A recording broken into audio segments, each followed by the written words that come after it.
Needless Things Podcast.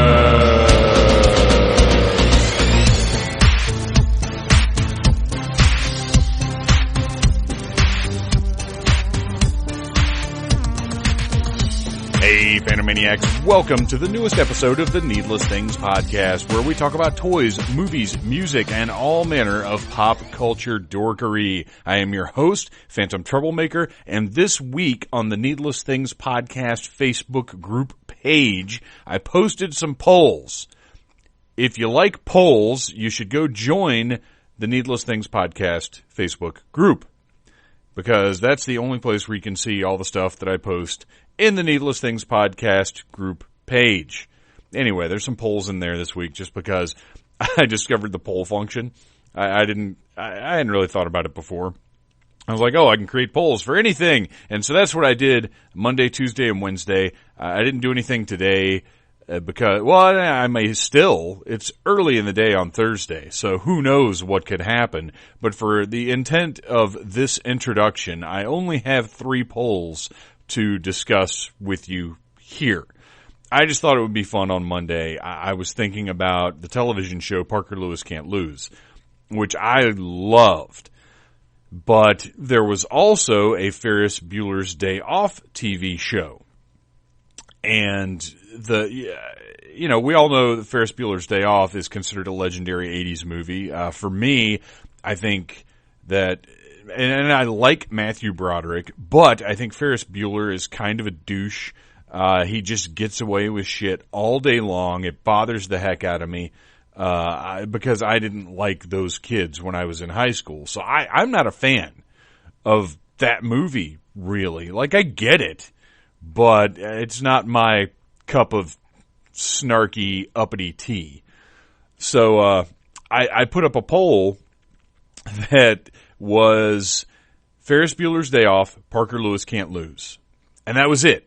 Now, I left it in there where people could add their own selections just because I wanted to see what people would do. I mean, this wasn't really about proving anything about the virtues of Ferris Bueller versus Parker Lewis. This was about how seeing how you guys reacted to this poll. So the addition of other selections, everything was all just part of my little social experiment, I guess you'd say. So it started off with those 2 options, Ferris Bueller's Day Off, Parker Lewis Can't Lose, and I didn't specify, are we including the Ferris Bueller movie? Is it just the TV show? Is it this? Is it that? I just wanted to see how people would respond. But in my head, it was Ferris Bueller's Day Off movie and television show versus Parker Lewis. Really, who's a better character, Ferris Bueller or Parker Lewis? I mean, that was in my head what I was thinking. And for me, Parker Lewis, by far. But then you also go into the fact that the Ferris Bueller TV show, the guy that they cast as Bueller didn't have any of, because the only reason that movie gets away with being what it is because Matthew Broderick is so inherently charming. Like, I really do like him a lot. It's just that movie and that character that I don't care for. And in the TV show, the guy that they cast as Ferris is he has no charm whatsoever. So the show wasn't very good. Parker Lewis Can't Lose, meanwhile, was, yes, a riff on the same sort of idea, but in my opinion, executed in a much more entertaining and fun way. So here are the poll results. Between Ferris Bueller's Day Off and Parker Lewis Can't Lose, Ferris Bueller's Day Off won, because people just love that movie. Some people were not even aware there was a television show, so that probably skewed the polls somewhat as well. But then there were the added categories, and the far and away the winner with 11 votes was Time Bandits. I don't know how Time Bandits gets introduced into this, but that's you guys, and that got 11 votes. Next in line was Ferris Bueller with 6, Parker Lewis with 3, Golden Girls, Parker Lewis, I'm reading this wrong. Time Bandits with 15 votes, Ferris Bueller with 10 votes, Parker Lewis with 7 votes, Golden Girls with 4 votes, Teenage Mutant Ninja Turtles with 3, and Ernest Goes to Camp bringing up the rear with 2 votes. So, interesting. I don't know what any of it means. I am not a sociologist, nor am I educated as such. But there you go. That was poll number 1 on Monday. Things devolved quickly from there. On Tuesday, I put up, is a poll a day too much? Now, my choices were, I hate polls. Yes. No. 1 a week, every other day, and you won't keep up with it anyway. Which, if you guys know me, no, that's not a bad choice for that poll. But what we ended with was in the number 1 spot with 7 votes, I like pancakes. The number 2 spot with 4 votes, Golden Girls. Number 3 spot with 3 votes, Turd Ferguson. That's a funny name. Now, I voted for that one. I changed my vote there. The 4th one with 3 votes, it'll still be 2 days till we say we're sorry. I don't know what that means. Is that a reference I don't get? I don't know.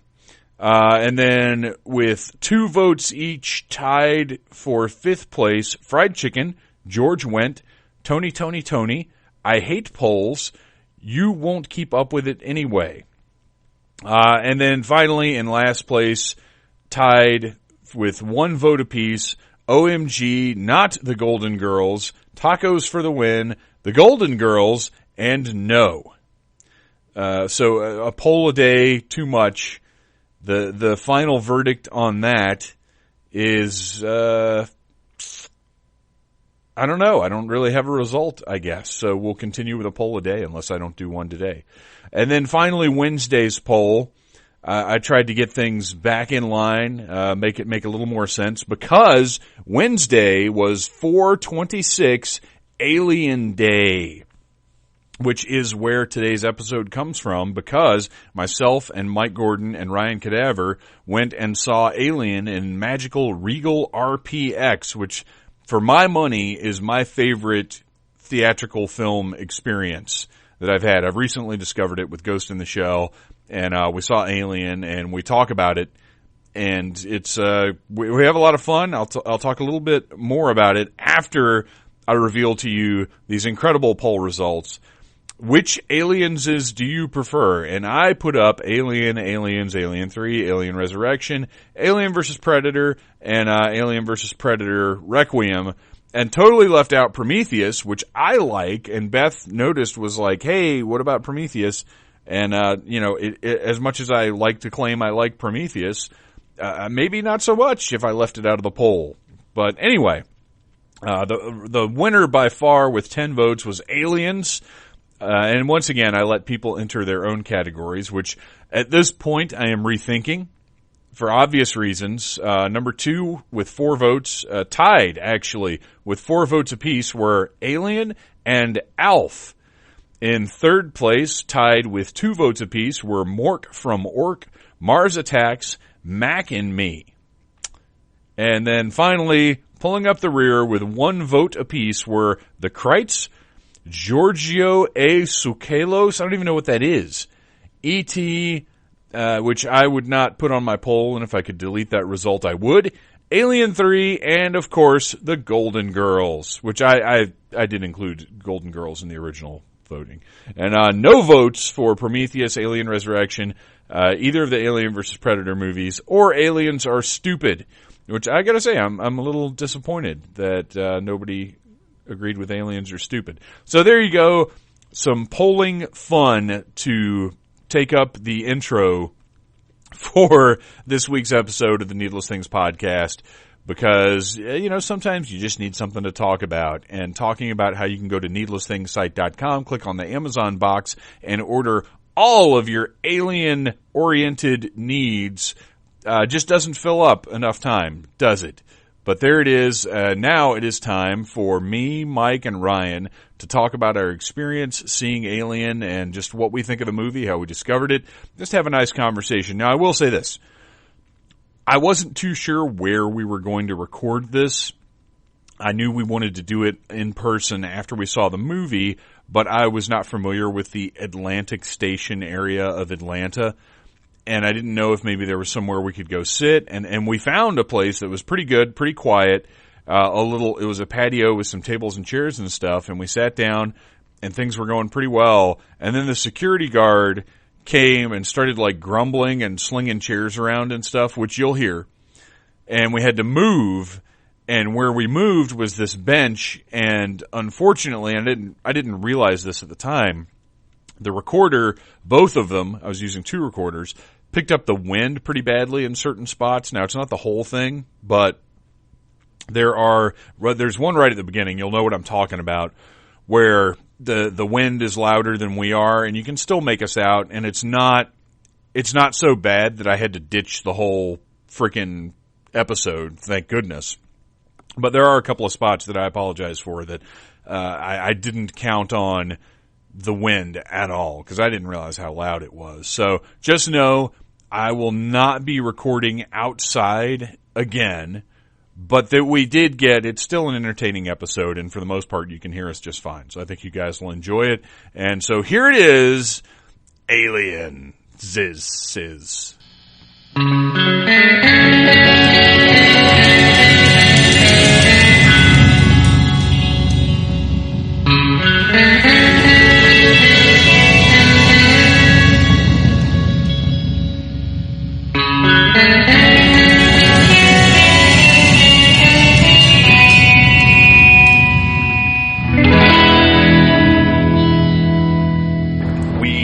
Sitting in Atlantic Station in a lovely little faux garden type area, and we have just witnessed Alien, the 1979 Ridley Scott classic in Regal RPX. And I'm sitting here with our pal Mike Gordon. Howdy. And our needless commentary irregular, Mr. Ryan Cadaver. How's it going? And today's Alien Day. It is 426 in reference to LV-426, the colony that in Aliens had a bad day. Oh, yeah. Big time. And this was a special presentation in commemoration of Alien Day 426, which is, of course, a marketing thing that Fox has invented. But that's okay, because we get to see Alien. It just so happens there's another Alien movie on the way. Yeah, that as well. So. That we saw a portion of after we saw Alien, and we'll talk about that. We saw a good portion of it. We did. We saw, well, good in both ways. This version of Alien had been edited to have a post-credit scene. Yes. Yeah. Yes. It's just like instead of Samuel L. Jackson showing up to say, have you heard of the Avengers?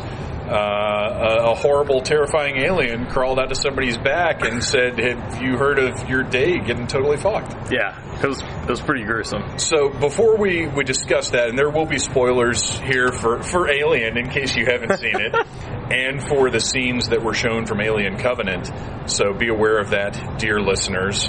But before we get to that Alien Covenant tidbit that we got to see, let's talk a little bit about Alien. For me, the first of the Alien movies I saw was Aliens. I watched it on VHS. Wow. Yeah. You guys are so young. Well, yeah, we are. Well, some of us are. Actually, this is interesting because I think we're each separated by a decade. Because you, Ryan, you just 30. Turned 30. Mm-hmm. I'll be 41 in a few days here, and Mike, you're a little older. I'll turn 49 this year. Yeah, so that's interesting. We've got, I don't know if that comprises 3 generations, really, but 3 different time zones of humanity. We all have a different perspective. Yeah. Depends on how early one gets busy. But, I saw Aliens first, saw the big action, James Cameron style. Did you see it in the theater first? No, I saw it on VHS. Okay. And I wanted to see it, but Aliens came out in 1986. I was 10 years old. And I went back last year for Alien Day. I wrote about aliens, and I had to actually do some research for it. But I believe the VHS of Aliens didn't come out until like May of 87. So I didn't see it until then. I would have been 1 month old. Oh my gosh. Yikes. Oh my gosh. So we watched it at my buddy Wayne's house, which is where we watched that's where I saw Big Trouble in Little China, Spaceballs, like all the movies that my parents were kind of like, you're not watching that. Yeah. Wayne's parents were very cool, and we got to watch everything over there. So I don't know exactly when I saw Alien. And it's one of those movies that I've seen so many times now that it's just kind of embedded in my brain. So I don't know, but what I did realize watching it tonight, because tonight we saw the theatrical version.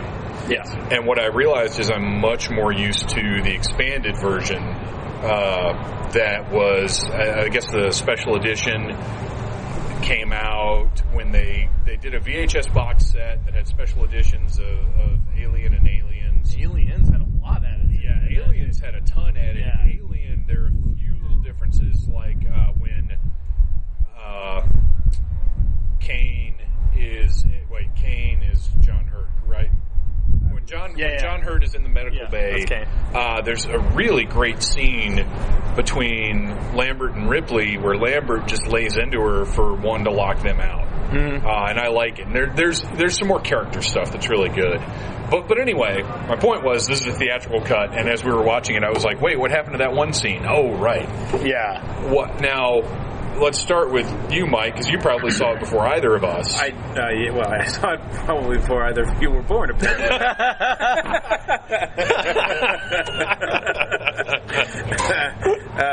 I did not see it in the theater because I was 11. Hadn't quite gone to see R-rated movies yet. So I probably saw it a few years later when it was on... not broadcast television, probably because we had a movie channel. So I would imagine that I probably saw it on the movie channel. Okay. And it was most likely a pan and scan version. Because that's what we had to endure back in the old days. But yet it was still pretty effective. I mean, this no matter where you saw it or how you saw it, this movie, it just holds up and sticks with you. But yeah, I mean, it came out of the Star Wars craze and all that kind of stuff. But it really, set the bar really high for a lot of stuff to come. Yeah, not just horror, but science fiction as well, because it's a perfect blend of the two. Ryan, when did you first see it? This is your favorite movie, right? Yeah, it's my favorite horror movie by far. Like, I love it, and it's one that I try to watch, like, every few months. I did watch Aliens first. I remember watching that as a kid, and I remember, like, me and my buddy Will were, like, super, for some reason, we were super into, like all these, like, Michael Biehn and, like, Bill Paxton movies, and, like, all these action movies, like Navy SEALs, and, like, all these, like, cheesy action movies. So we thought that one was the coolest. Like, we would, like, pretend we had pulse rifles, be hunting down aliens in the woods and shit, and down by the lake, and, like, I was super, super into Aliens, and I don't even think I had seen Alien. I don't know if I even knew there was another one. I was just like, Aliens is super cool. And then as I got older, like, I remember seeing Alien, and I'm like, that doesn't sound as cool. It's like just one alien. There's not multiple ones. But then you have to wrap your head around the fact that it's a straight up, science fiction horror movie. Yeah. And Aliens is an action movie. And it has horrific moments, and, Alien has action moments, but I prefer Alien. I prefer the slow burn and all that. And I remember, like, especially when I saw it at Splatter Cinema probably about 6 years ago, like, then it really clicked with me how good the movie was. And then, like, there's so many memorable scenes that just stick with me still to this day. Well, the magic of this movie, or one of the many pieces of magic about it, is that the characters, they're not Marines, they're not prepared for anything like this. These are regular people. Yeah. And they go to great pains at the beginning of the movie to establish that. You've got Parker and Brent? Harry Dean Stanton. Right. Harry Dean Stanton and Yaphet Kotto.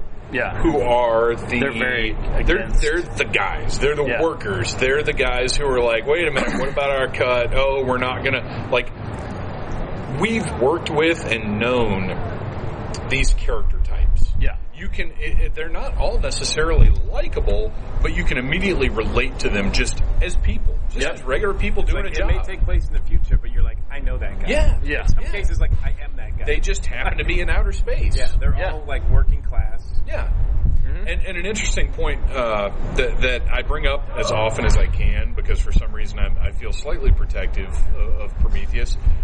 People talk about the technology differences, but I think what you have to consider is that in Alien, they are driving this ancient space freighter. Yeah. That's probably 30, 40, maybe 50 years old. And even though Prometheus and the forthcoming Alien Covenant take place before Alien, the technology they're using it's cutting edge. Well, they're on a better quality ship. Right. Yeah. This stuff is the height of Wayland technology. Yeah. That does whereas make sense. this freighter is for mining ore. Right. It's not a scientific vessel. It's not a colonization vessel. It's for loading with rocks and flying back to Earth. But how cool would it have been if they went with the CRT monitors and everything was super old looking? I think it would have been pretty awesome. Yeah, to see it in modern day, but everything which may be Covenant. And it's interesting that nobody seems to do that when they go for the prequel thing. Nobody says, "Okay, we're just with the same thing happened with the Star Wars prequels. Everything in the prequels looks so much sleeker shinier and nicer." We're Do we need to move? We're going to be evicted. Oh, are we? Okay, we're going to find a new spot. We're going to keep going. He looks sick. He's putting tables together. Oh man, where'd my pause button go? Saw Gordon looking worried. I was Hey, Phantomaniacs, this is the Rad Ranger. And this is Ryan Cadaver. And we're from Rad Ranger's Radical Radcast. With Ryan. Tune in every 2 weeks and hear a couple of jabronis talking about what's going on in the local Atlanta scene. What kind of stuff will we talk about, Ryan? Well, we like to talk about rad people doing rad stuff, Sean. We like to talk about horror. We like to talk about movies. We like to talk about art. We like to talk about music and pretty much anything cool going on locally or, anywhere. Yeah, mostly we just talk about whatever we think is rad, and we hope that you think it's rad too. So tune in every 2 weeks. Go to theradranger.com, search in iTunes and Stitcher for Rad Ranger's Radical Radcast, or just search for Rad Ranger. That is the Rad Ranger's Radical Radcast. With Ryan. Okay. All right, so we've relocated because we had a very... breaking the law. Maybe. I don't know if they kicked people out of here or anything. I don't know. It didn't really occur to me. I figured movies go till midnight or whatever, so we'd have some time. But anyway. Yeah, so we're talking about the technology, and that's how I justify it. Yeah, it makes but sense. I do love the look of everything in this movie, the attention to detail, and we get you, Mike. You mentioned that this sort of came out of the success of Star Wars, and this looks like an extension of the Falcon. Yeah, that dirty, lived-in look. Right. Yeah. And you even have that shot at the beginning of that long shot of the Nostromo flying by the camera, just like actually, the Star that didn't click Destroyer. till tonight. I was watching Oh, really? it, and I was like, oh, this is reminiscent of Star Wars. I never thought about that, because it's so different, in theme and everything, that I never thought about it. Well, and what's wild to think about is Star Wars came out in 77, and this came out in 79, but they don't look like the same era. Neither of them, if you went into them without any knowledge, they don't look like 70s movies, really. No. Star Wars has some 70s haircuts, but it's not necessarily... You don't look at them and compare them to things like Westworld or movies of the 70s. Yeah. But it's crazy to think that that Star Wars and Alien are only 2 years apart. Well, there's some elements. I mean, everybody's smoking. That doesn't happen now. Yeah. But again, that's not indicative. That's not anything where you look at Alien and where it's supposed to take place and you think, oh, well, this place is it. It does to us place the movie was filmed long ago, because people don't do that anymore. Right. But it doesn't affect the look or the era of the universe of the movie. No, I think it's still pretty intact. Yeah. I think so. I mean, obviously there's styles that are from the day.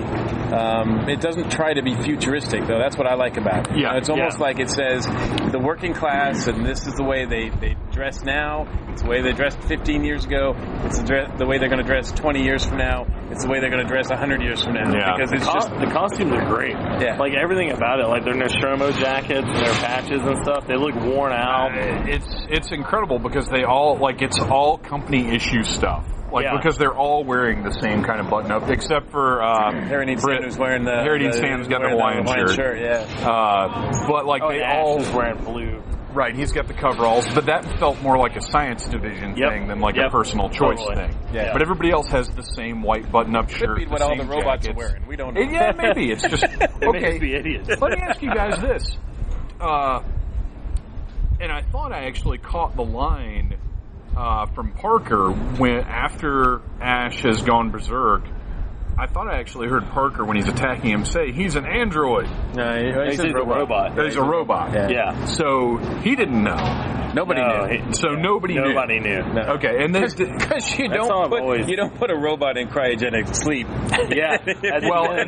Well, clearly as the audience, we're not supposed to know. Right. But I've never been it's all quite big deception sure from Wayland. Yeah. Right. And Tom Skerritt, he mentions the 5 prior trips I've had a different science officer, and they replaced him with this guy. Right at the last minute. Yeah. And it's very interesting because movies now are so heavy-handed.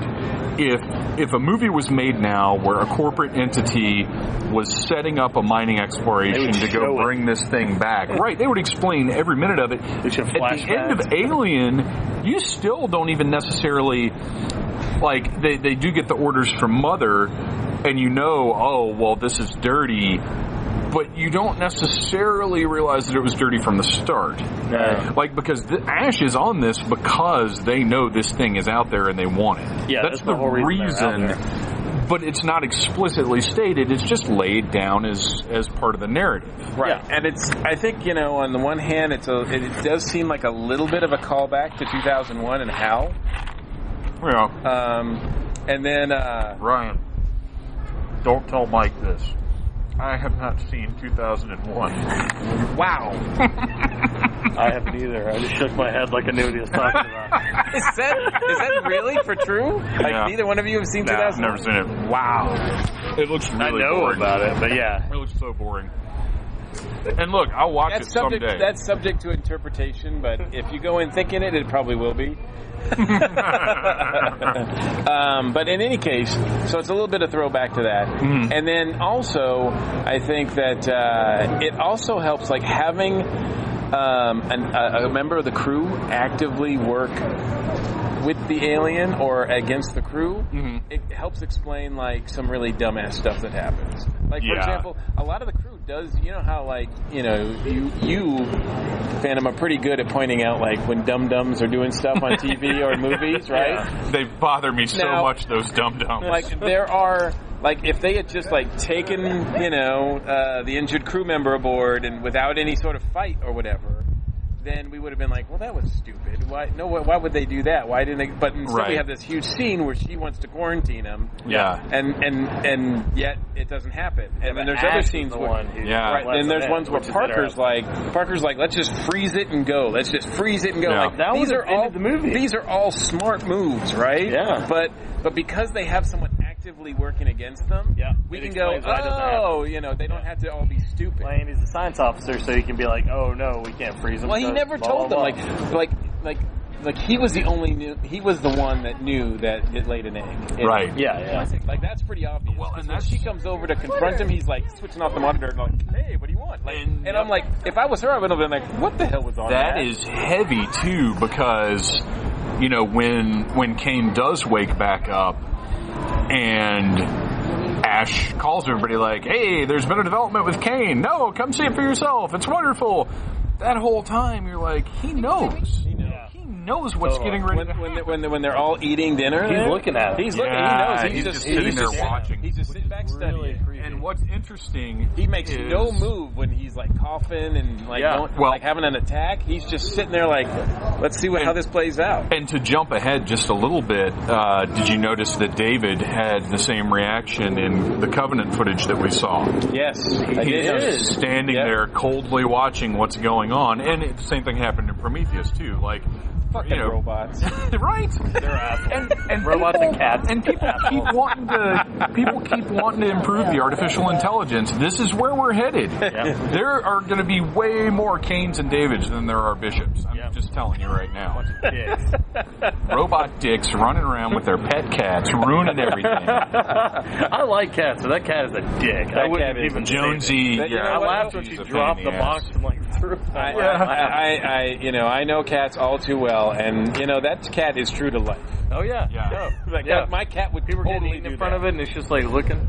Cat's like when we see the first alien attack, right? The cat's just watching like, man, that's a thing of marvel. Like he's just like, that's a fucking predator. He's impressed. Well, it's not a predator, but I want to hang out with right. So that's a totally different episode. Exactly. Which, by the way, Movie Tavern is going to be showing Predator really? sometime in the next month or so. I can't remember when. I think also that the alien respects the cat too, because when it's at the end, didn't mess with him. Yeah, he didn't free him, but he didn't mess with him. The alien knows that cat does not give a fuck about those people. That's why he's like, I don't have to worry about this guy at all. I don't have to swear. You just look at him and be like, he doesn't give a fuck. So the beginning portion of the movie, it is established that these are just regular folks. Like they're, we know them, we recognize them, we're with them for the ride. Yep. We know they've got kind of a shitty job, and that the job just got shittier. So you're like, oh man, this is like, we totally relate. We've all been. As a matter of fact, Ryan, you were trying to leave work today. Yeah. And you got called back in. Now, granted, it didn't add 10 months to your shift. But. And I didn't get eaten by an alien, but still. The night is young. Yeah, I know. I was right out the door, and everything was good. I was smiling. I was like, can't wait. Would have missed traffic. And my boss called me and was like, hey, can you come back and do this one last thing? It took 30 minutes. It was exactly like what we just saw in the movie. Almost exactly. Almost 30 exactly. minutes, 10 months. So they did such a good job with this, getting to know these characters. And another interesting thing is the average age of the cast. In a movie now, you would not see people the age of Harry Dean Stanton, Tom Skerritt, Yaphet Kotto. Even looking at Covenant, they're all younger. Yep, everybody. Than there's the older gay couple. I think they're a little bit more up there. But for our primary characters are all like the odds that 3,000 kids are about to walk behind us. I feel like we should ask them to come over and talk about Aliens. Yeah, right. Wow, this is amazing. Did the Hunger Games 8 just let out? I guess so. Well, we're going to soldier on, and because they're almost by. Yeah. But I love looking at this cast and seeing people that look like they've experienced things, like they've had lives. Because one of the problems now with movies is when you see these young kids that are like under 30. No offense, Ryan. Hey, I'm 30 now. That's true. You're out of this. I'm no longer talking about you. When you see somebody under 30, you're like, this person doesn't know anything. They haven't been through anything. They haven't lived a life. And you look at, Tom Skerritt's face in Alien, and you're like, he's the captain. Yeah. Like, he's been on who knows how many of these missions. He's done this hundreds of times. Like, he has experience. And to me, that makes it scarier when that kind of person is faced with something and thinks, I don't know what to do. Yeah. And is scared. When you see somebody that's, 40 plus years old, scared and clueless, to me that's much more effective than like a 22-year-old that's like, oh man, I've never dealt with this before. You've never dealt with anything before. This is not interesting to me. How do you guys feel about the cast? I love the cast. I think it's perfectly cast. Yeah, I think it's amazing. It's all, like I said, working class people. Like, I think Ridley, in particular, especially in his early movies, he had a knack for finding character actors that you could relate to. They weren't like, you weren't like going, oh my God, they're like nobody's in this that's really handsome. It's not like Richard Gere's in this or whatever. They're all. Sigourney's not traditional. No, absolutely not. Right. Yeah. And I do believe, if I'm not mistaken, the part of Ripley was written as a man. Yeah, that's correct. But they made a good choice. somehow through the course of things. But Angela Cartwright is wonderful at playing the coworker that you hate. Oh yeah, big She time. is horrible. Now, is it true? I've heard rumors of this. Is it true that like during that scene, with the dinner scene with the They testers- didn't know. Okay, so that is true. They 'Cause did her not reaction, know I was watching exactly. her really closely. She looks genuinely Well, scared. they didn't know exactly what was going to happen, Yeah. and it was not even planned for that blood to hit her in the face. Right. That just happened, Yeah. and her reaction to that, and she was, for like the rest of the filming, furious about it. I mean, it made for a I'm good not reaction. Sure, I'm not sure if you could tell. It seems like she's got that dial already. Like every time I've seen her and stuff, she's dialed up that high. Yeah. But she's great. Because yes, you're right. absolutely. She is that. She's probably really sweet. Yeah, I'm sure she is. But she is, because she's in. If you get, and I highly recommend the Alien Quadrilogy on Blu-ray. Because it has every version of the movie. It has hours and hours of behind the scenes stuff, and she does interviews and stuff. And she is. I mean, she's into it. But when she's acting, when she's in the zone, she's intense. Yeah. And she is, like you said, Mike, that coworker that you're like, will you just shut up? What's your problem? I don't want to be here. Right. I don't want to do this. Let's just go. I know, but we have to. And they just keep complaining and whining. It's cold. Yeah, right. I mean, I think that's the first thing she says in the movie. Yeah. I'm cold. It's like, of course you are. Speaking of first things in the movie, the opening where we see the interior of the Nostromo. Oh, I thought you meant with Ridley Scott. Which was pretty sweet. Well, yeah, we got an introduction from Ridley Scott where he basically just said, I'm Ridley Scott, this is my awesome movie. But more importantly, I have a new awesome movie coming out that I hope you guys are going to go see. So much that we cut together special footage to show you after this awesome movie. But no, the movie opens, you've got the Nostromo, we get to see the interior. We get to know these small spaces that all of these horrific events are going to take place in. So it feels like they're setting up this familiar ground so that the audience, to a certain extent, has the same feeling of invasion that the crew has.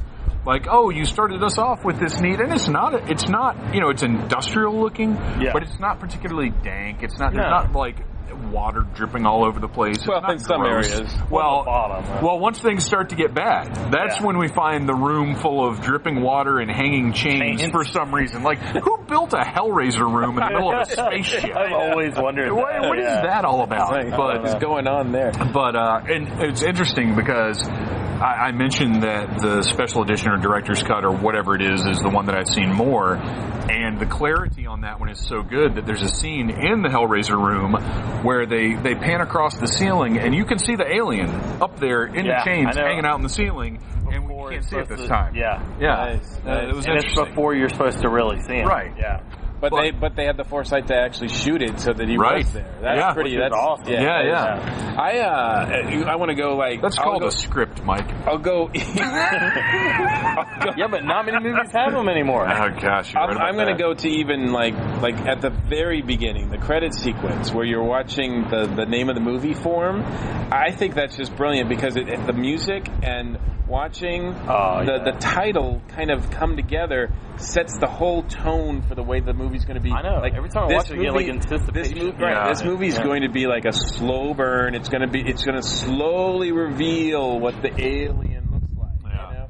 You're not just going to see him right away. Although I was kind of surprised watching it this time again, noticing like, wow, you're really getting to see the alien like when he bursts out of the chest. I mean, you spend a good 30, 40 seconds on him before he tears off. The little tube on his neck that you can actually see him breathing. I know. I mean, just all of the little details, all the little pulsing, the I pulsing didn't notice head. that until we watched it tonight. Like that was insane. I picked up a lot more watching it on a huge screen like that. There's like so many little details. Like even in like the spacesuits and stuff, there's like little like etchings and like weird when Ripley puts on the spacesuit at the end and it does the close-up and you see all that crazy design pattern around the rim of the helmet and everything. Thought was into it. Yeah, it's like you were talking about with the uniforms before, just everything is so unique and yet feels so real. Like they really went out of their way to do things that were specific to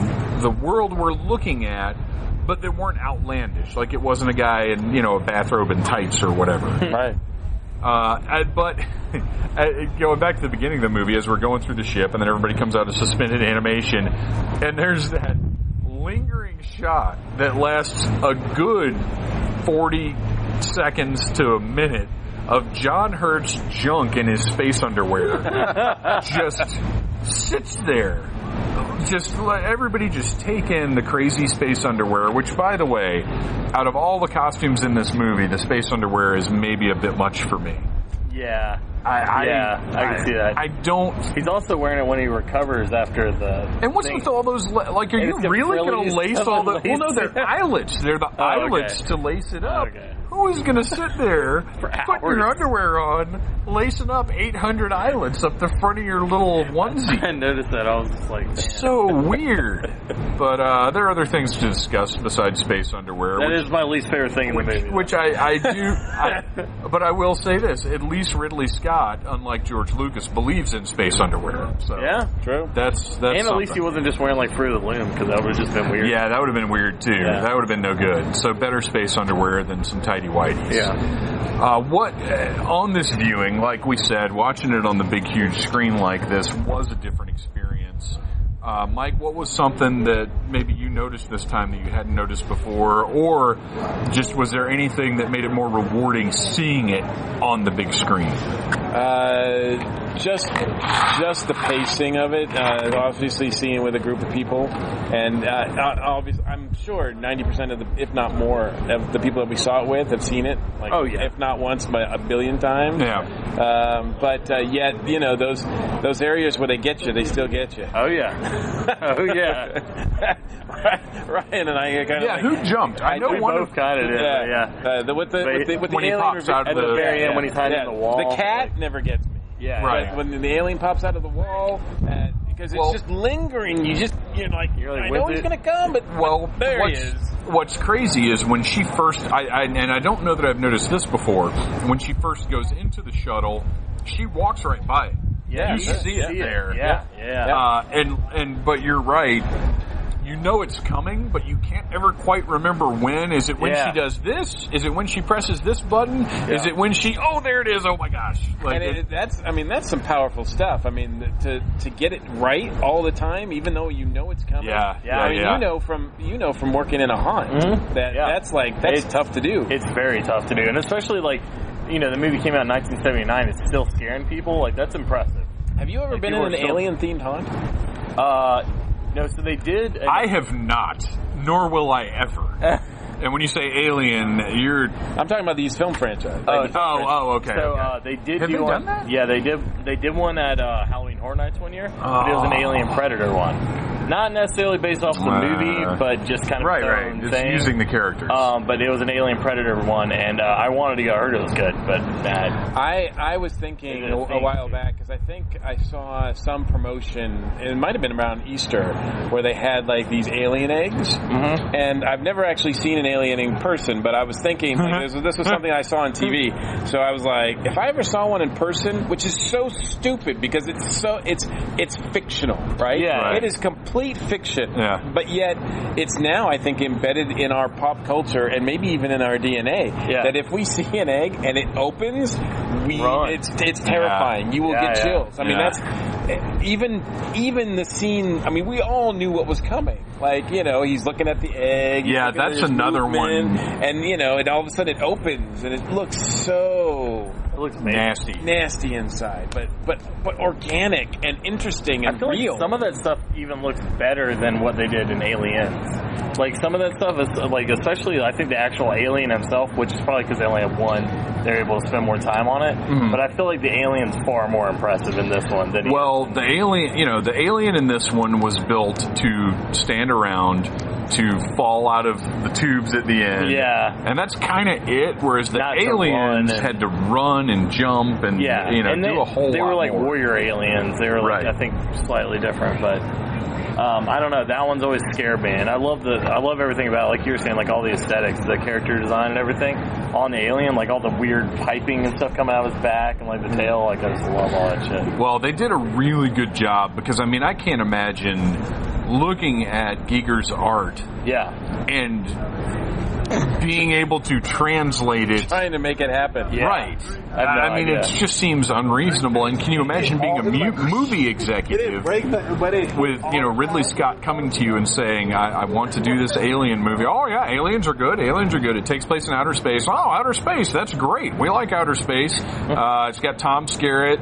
It's got Ian Holm. Oh, people know those guys. Let's do it. And then I want to design the alien based off of these giant robotic penises that this Swedish guy draws. You lost me, Ridley. Like, I mean, how did that meeting go even? And I've watched the special features, and I don't know that they talk about talking to H.R. Giger and how much he took part in the design and everything. Yeah. But I'm trying to think if they sort of gloss over the pitch to use his stuff, because not traditional aliens. No, which is great, because if it was, I couldn't handle it. I would be much more scared if it was little gray guys running around. Like that would mess me up. Today on Needless Things, my post was just a bunch of YouTube videos because I had to do something last minute. It was a bunch of YouTube videos based around Alien and Aliens. And my favorite Saturday Night Live sketch of all time I've never seen is from an episode where Sigourney Weaver was the host, and they do a parody of Aliens called Alienses. And when the door, sorry, spoiler alert, but they do the scene where they've got the motion tractors. Here's a new thing. They've got the motion tracker. And they're like, it's 10 meters, 9 meters, 8 meters. And then whatever thing the prop department rigged up to look like the motion tracker, stopped working. And Phil Hartman, shakes it. And he's like, 8, no, 10, no. And he bangs it on the table and a piece of it flies off. And he's like, well, that worked. It just keeps going. But when the alien finally reveals itself, it's freaking E.T. And that is so much scarier than a xenomorph to me, personally. And that's another important aspect of this is, Ridley Scott made his outer space mining movie featuring a giant robotic penis monster. And that shouldn't work. No. But now, 40 years later, we're sitting here talking about, almost 40 years later. We're not quite to the 40th anniversary yet. But we're sitting here talking about this thing. It spawned lots of movies, both good and bad. And it's just incredible. But it's because this first one was crafted so perfectly. And the slow burn pacing, it is a slow burn, but he did such a good job introducing us to those characters. It never feels slow. No, it doesn't to me. No, because you're always intensely in the moment. Yes. And they do a really good job of keeping you in the moment. I think too many of us, either as viewers, as screenwriters, as people who make movies or whatever, feel they have to overcomplicate things. Mm-hmm. I like it when we just get a simple story and the people that make it as effectively as they can. Yeah. And there's nothing overly complex about this movie, at least the plot-wise goes. You know? I mean, it's pretty much just monster comes in, tears people up, somebody survives, that kind of thing. There's no fat at all. Right. Every scene, every moment is important to the story. Yeah. And that's another important thing. And like we were talking about before, with rather than somebody sitting in a room and saying, well, this is actually an evil plot by the Weyland-Yutani Corporation. They want to bring aliens back to Earth to weaponize them. Nobody ever says that. No. It's there in the plot. But it just happens. Yeah. And it leaves you the ability to enjoy the movie on whatever level you want. If you're a person who just sits back and enjoys, alien jaws popping people's heads open, then you can dig that. If you're a person that enjoys ridiculously tiny panties on Sigourney Weaver, and who isn't, you can enjoy that. But if you're a person who really digs into movies and looks, beneath the overriding plot, you can see stuff like, oh, there's a sinister corporation involved here. I mean, I'm sure you could talk to people who've seen this movie many times who never really thought about the corporate angle. Well, and they were making, Ridley and those guys were making a straight up movie, right? They weren't building a franchise. Yeah, that's another good point. It's amazing how many people have come since this movie and tried to say, okay, well, this means this means that. And sometimes I think they've taken it in a great direction, and other times I think that they haven't taken it in a great direction, because there's a lot in this, and not all of it makes sense, but it's not supposed to. Yeah. Mm-hmm. I mean, there's things in here that you're supposed to be left with a feeling of sense of mystery, like a sense of unease, because you don't quite understand what's going on. You don't understand what they found. I almost think that Ash's head, this little explanation at the end of like the perfect killing machine or whatever, was a little too much. Don't be robotist, Mike Jordan.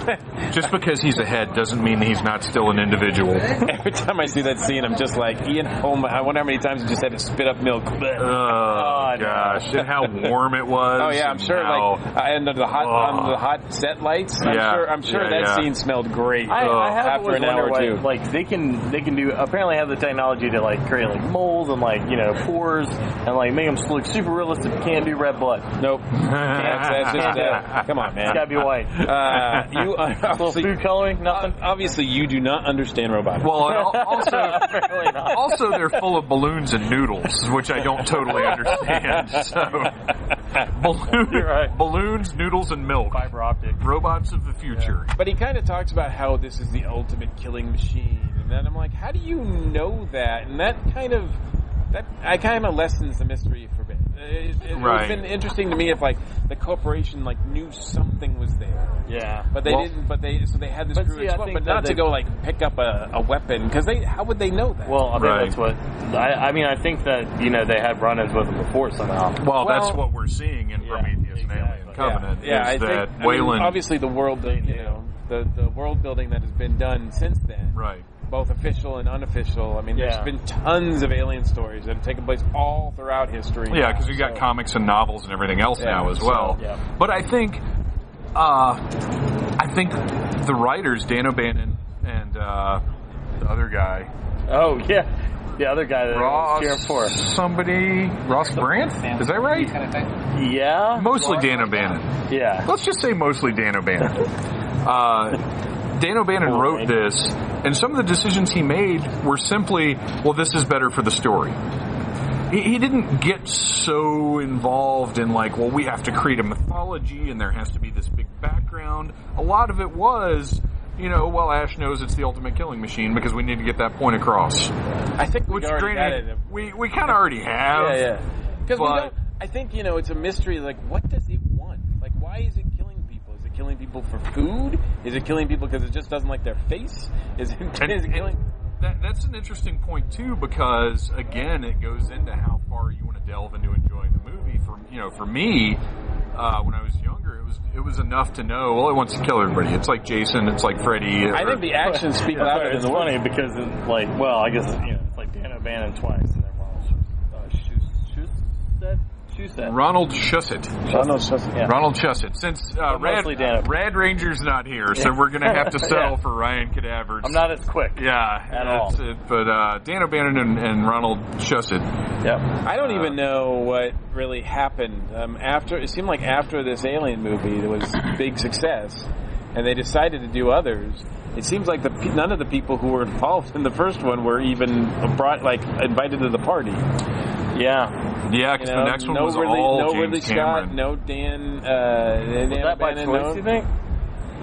You know what? I've watched this stuff and I can't remember exactly what the story is. I think there was some sort of parting. Like, I think there was something that, if I remember correctly, somebody didn't get along with somebody or something. I don't know. But I think Ridley wasn't interested in revisiting it. Yeah. I think Dan O'Bannon, I believe, is notoriously difficult to work with. But I do know that James Cameron got it because of Terminator. I mean, he was the sure. hot shit in Hollywood. Oh, absolutely. And he had an idea. And I'm glad that Aliens exists. Oh, me too. Absolutely. I mean, that's such a great movie. Yeah, all the others have been like a toss-up for me, but yeah, there's no doubt that Aliens, and I'm glad that they didn't. I think the beauty of Aliens, not to get too far on that one, but is the fact that he didn't try to retell the story. He's like, you know what, I'm going to make a completely different movie, but it's going to involve the same bad guys. I've always compared it to Terminator and Terminator 2. Like, that's how I've always looked at it, because to me, Terminator's a horror movie, and Terminator 2 is an action movie. And it's like really similar, like, tonal shifts. I agree with that, but we may have to do a commentary on Terminator 2 because I have grown to not like Terminator 2, and it'll be interesting to revisit it and discuss it. But we've also got to figure out when we're going to do our Aliens commentary because I think that's what we settled on. Yeah, all right, so we have discussed Alien, and that it is. I mean, it's essentially a perfect movie. Yeah. It's classic. I put it right up there with... I don't think I have any problems with that. I love it. Yeah, I put it right up there with Jaws as being like one of the most, like... For sure. Perfect horror movies that there is. Yeah. And seeing it on the big screen is different. I mean, it really is different. Yeah. So after Alien, the credits rolled, and the credits... maybe took a minute and a half. Well, no CG artists. No CG artists. Very small. Obviously a very small cast. And this is the day and age too, where back in the 70s, I mean, they were still doing credits at the beginning. Yeah. So they didn't really. Yeah. So they took half as long. Well, and it's also entirely possible that there were a lot of people that worked on the movie that didn't get credited. Oh, yeah. Things might you don't have to put. You didn't have to put up with like caterers. Right. All that nonsense. Yeah. So after the credits rolled, it gave a quick text synopsis of Prometheus, like 4 lines maybe. Yeah. And we went into something that absolutely delighted me because I enjoyed Prometheus. Mm-hmm. I've watched it several times. It has its flaws for sure. Yeah. But overall, I like it. And Elizabeth Shaw. Is that Noomi Rapace? Is that right? Or is it the other lady with the crazy name? Well, anyway, the character of Elizabeth Shaw, I liked her a lot. And the actress that played her, awesome, to me, was one of the big selling points of the movie. Mm-hmm. And at the end of Prometheus, her and David fly off to find the homeworld. Yeah, wherever the engineers. Yeah, the engineer, whatever the engineers came from. Now. And everything we had heard about, and this is spoiler territory for the listeners, so if you don't want to know anything about Covenant, and maybe you don't, because at this point I'm not sure if I'm happy I know this now or not. Yeah, I know a lot now. But spoiler territory, the clips that we saw start with Elizabeth Shaw and David on the engineer ship headed back to the homeworld, and I didn't expect that at all. I didn't think she was even in the movie. Yeah. I don't know. I'd heard that there was stuff with her that didn't actually make the movie. Yeah. You think it was just in the after credits? I think maybe because I did see there was some sort of webisode prequel that takes place. Well, that's them having dinner. Is it? That's the crew having dinner. That was actually cool. Yeah. Was it Thanksgiving? Is that what it was? Yeah. So I don't know where it takes place, but let me ask you this before we get into that. Okay. Where does Prometheus take place time-wise, like in comparison to Alien? Is it prior or after? Have they been specific? Well, no, they said... It's before. It's before it. It's before it. It is, and it's 20... It can't be 2039. That's not the date they put up, is it? 2093, maybe? Maybe, yeah. That sounds right. Like before the preview thing that we saw? Yeah, it said what year. Yeah. But I don't know what year any of the Alien movies take place. I can't remember when Alien is supposed to take place. So does Covenant take place before Alien? Yes. Yeah. Okay. So yes. we're still in prequel territory. Yep. Well, I'm trying to... Well, I mean, I would expect it to. I don't know that I've seen... Yeah, it seems like it should. It's possible, but I'm don't think it not should, positive because we don't know how long Michael was out there. Yeah. So it's still up in the air as to when Covenant actually takes place.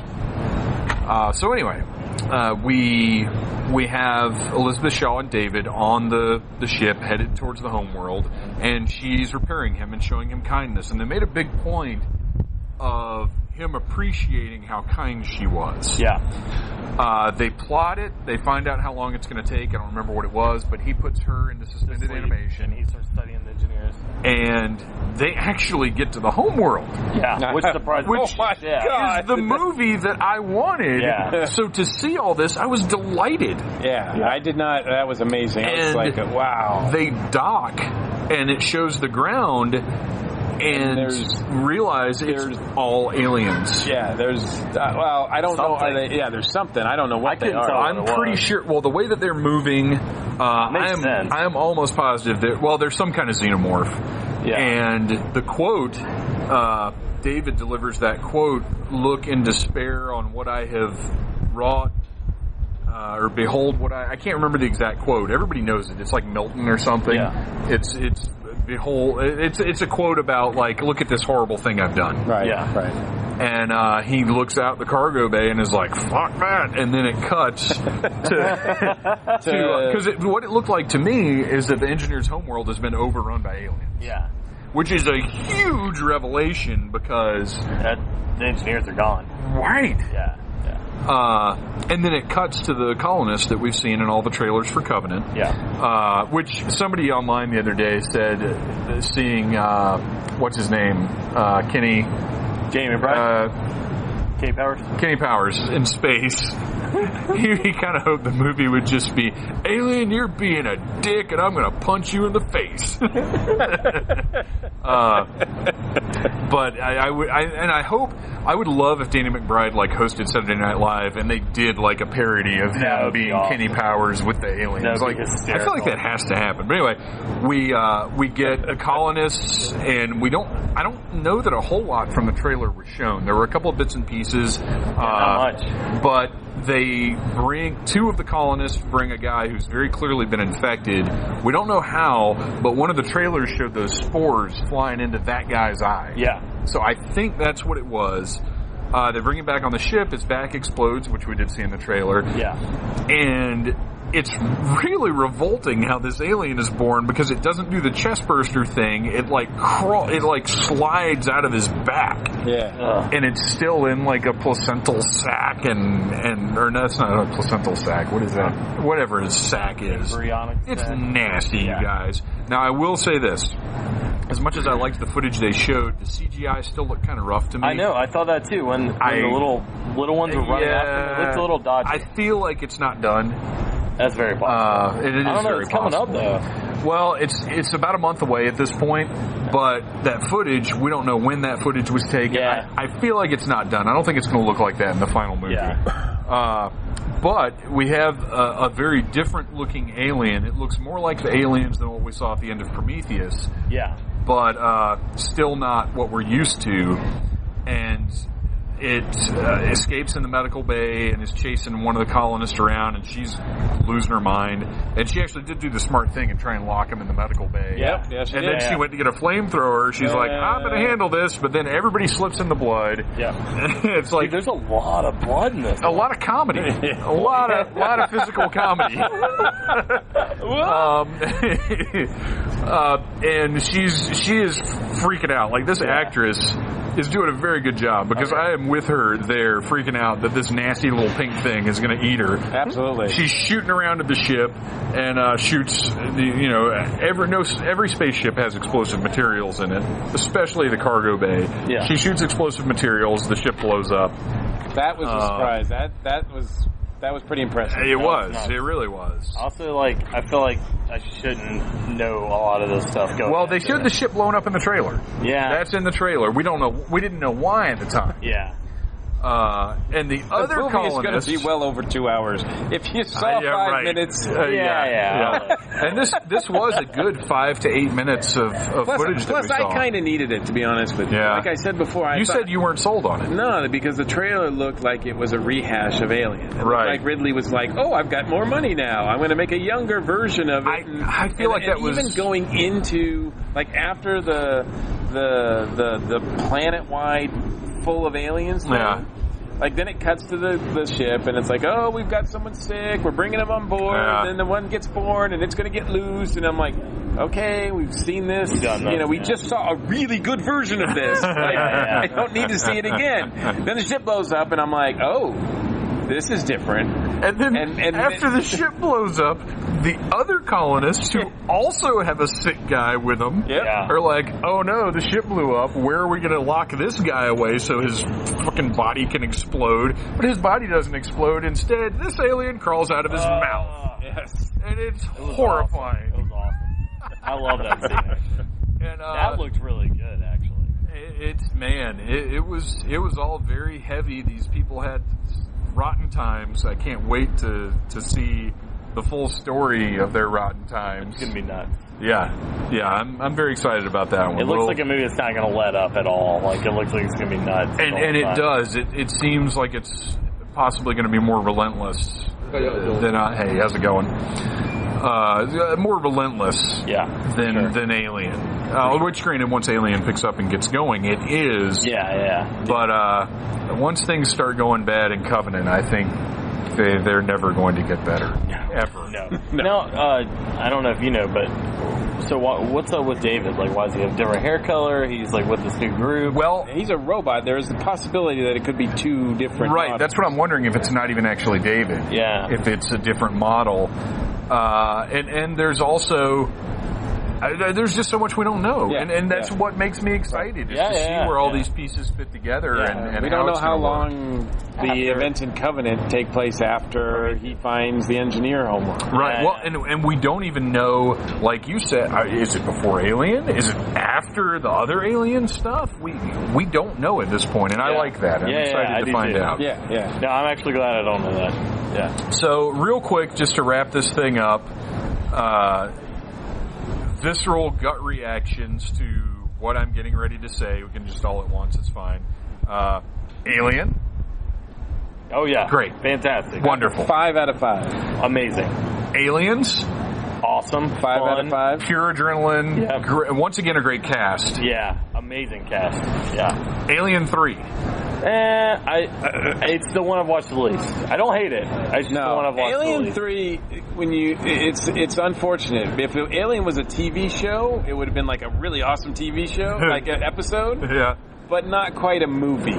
It's, I like Alien 3 because I can see what I feel like it should have been.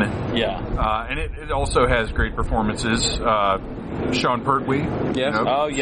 Future badass Alfred. Yep. Is in it. No, he's great. Charles Dutton is great. Charles S. Dutton is in it. Is great. I think that was that the first time we ever really saw him in something? I think he was in the Rock television show at The Rock. He was on Rock at that point, but I think that might have been his big movie. I mean, I'm sure he had done stuff prior to that, but I think it was his first sort of big role. The way that they start 3 bothers me. Oh, I hate that. Well, and that's because after all the events of Aliens to only they're all dead. Newt and Hicks deserve better than that. Way for better sure. Yeah. And that's one of the reasons I'm excited about what's his name?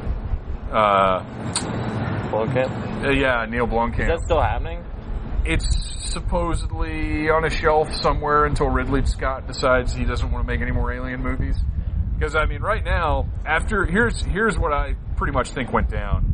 Is Ridley Scott was like, well, I do have the sequel to Prometheus that I'm planning on. And Neil Blomkamp was like, hey, I've got a really great idea to kind of get rid of our bad Alien movies and follow up with Newt, Hicks, and Ripley.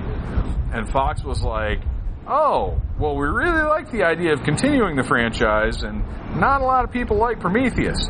But then Neil Blomkamp put out a bunch of really shitty movies, and Ridley Scott put out The Martian. Yeah. And Fox was like, hey, Ridley, maybe we do like your idea after all. I mean, I think that's exactly what happened. Combine the ideas and have aliens in your Prometheus movies. Oh. Ooh. No, but, I what think... What did Blomkamp do that was bad? He did the movie that was a ripoff of Short Circuit. Oh, yeah. And he did... The one with the rich people in the sky. That one sucked, Elysium. Yeah, that movie sucked. He just had a string of not very interesting movies. Yeah. This is and The Martian was was awesome. The Martian, I finally watched it, and it was great. Really So, liked it. all right, so we got Alien 3, which is very interesting. David Fincher, but not awesome. Alien Resurrection. Man, when it came out, I loved it. But I guess I was like right in that age range, and they had like swimming aliens and like it's like badass shit. I was like, this movie kicks ass. Yeah. And I watch it now, and I'm like, it's sad. I almost like 3 better than Resurrection. Oh, I definitely like 3 better than Resurrection. It's a way better movie. Yeah, they kind of drop off after. Which is interesting because Joss Whedon wrote Resurrection. Yeah. Now it got butchered after he wrote it. Yes. But and you got Ron Perlman. You've got once again a great cast. But first off, they shouldn't have brought back Ripley after 3. I mean, I don't think so. Well, not the way they did it. I don't know. It's just a mess. The whole thing's a mess. It's one bad idea after another. And it would the payoff at the end with the hybrid would have been really cool if it was designed better, but it just looks awful. It looks stupid. Yeah. Not a fan. It's even though it does get like sucked out of the. Well, here's the thing. Like, I feel like that design is really dumb, but it's also terrifying.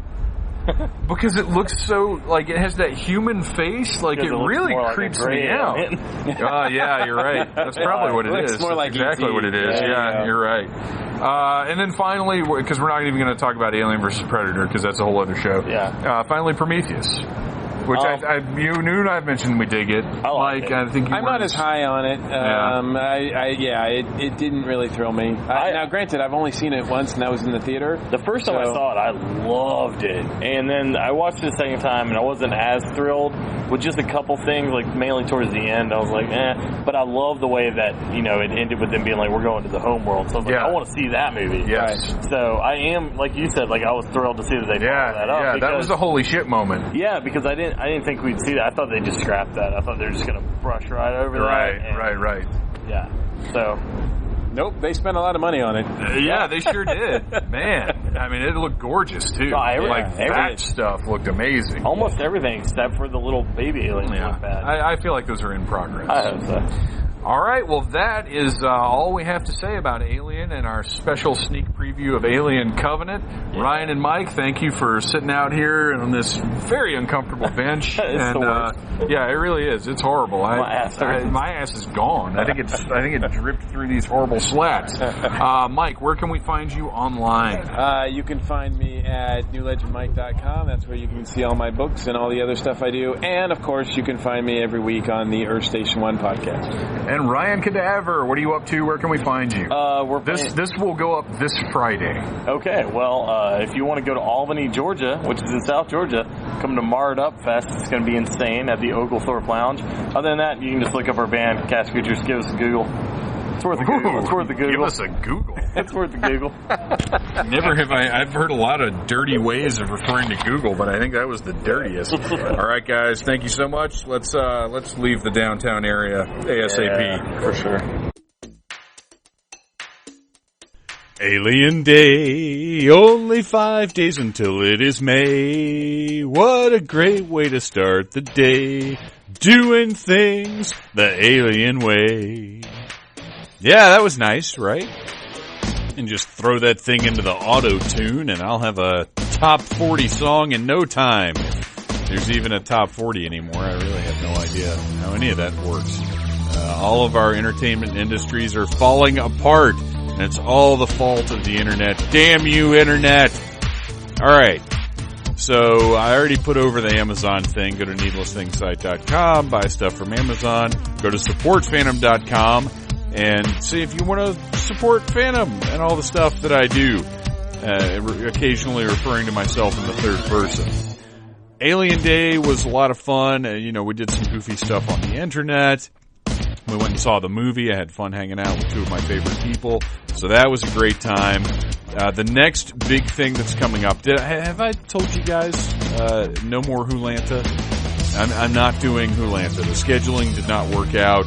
So the game show will not be there. I will not be there. It just didn't, it unfortunately didn't happen. And I still love Hulanta. It's still where I did my very first panel. Well, at Timegate, but it used to be called Atlanta, or it used to be called Timegate. Right. Now it's Atlanta. Scheduling people. It just doesn't always work. You know how it goes. Next thing coming up, Mayhem Fest, which I believe our pal Ryan Cadaver mentioned. That is May the 6th in the Avondale Estates area of Atlanta. So join the Needless Things Podcast Facebook group to keep track of all the stuff that's going on in the metro Atlanta area involving Needless Things. I love you guys. Thank you for listening to the Needless Things Podcast. You're the best. You can find the show on iTunes, Stitcher, Downcast, or in the ears of a Trader Vic's employee. And of course, it's at needlessthingssite.com. Love you, mean it. Uh-huh.